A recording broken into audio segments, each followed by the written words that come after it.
Justin. Thanks, Justin. Well, moving forward and looking ahead is how we like to do things here on Studio 10. But sometimes it's important to, of course, look back into the past too. And for the past 25 years, that's exactly what the Historical Society in Mason has been doing. That's right, and you can celebrate this milestone with them, and our very own Claudia Sella is going to show you how.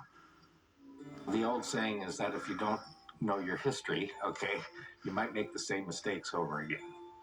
For nearly a quarter century, history has been the focus here.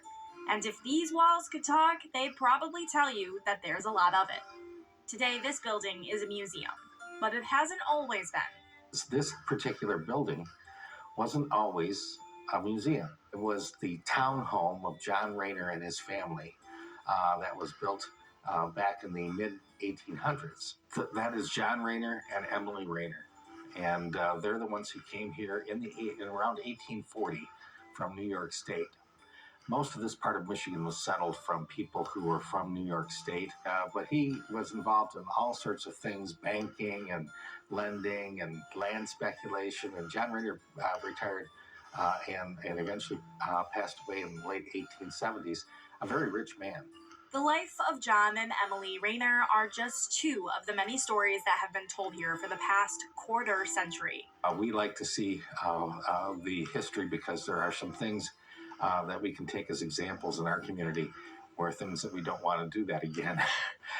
For 25 years, that's what they've been doing here at the Mason Historical Society. April 17th, which is a Monday, at 5 o'clock, we're going to have a ceremony in the Virginia Schlichter Auditorium here at the museum.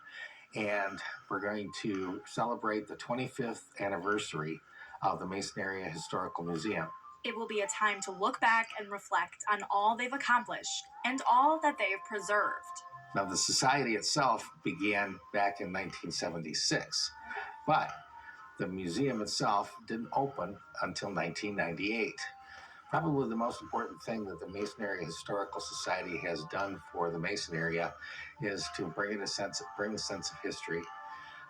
People need to know kind of where, not only where their families came from, because a lot of us have moved here in recent years.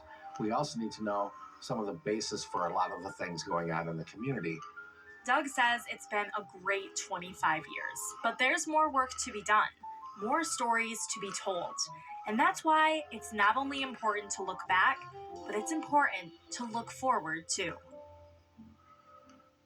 That's right, and the 25th anniversary celebration will be held on Monday, April 17th at 5 p.m. There's going to be a lot of well-known people there from both the state of Michigan and Ingham County, so it'll be a very fun and informative party. Plus, there's also going to be a ribbon cutting, just like there was back in 1998. So if you'd like to go and celebrate, you can find, of course, more information at WLX.com/Studio 10, or, of course, to the Mason Historical Society's website. That's right, and coming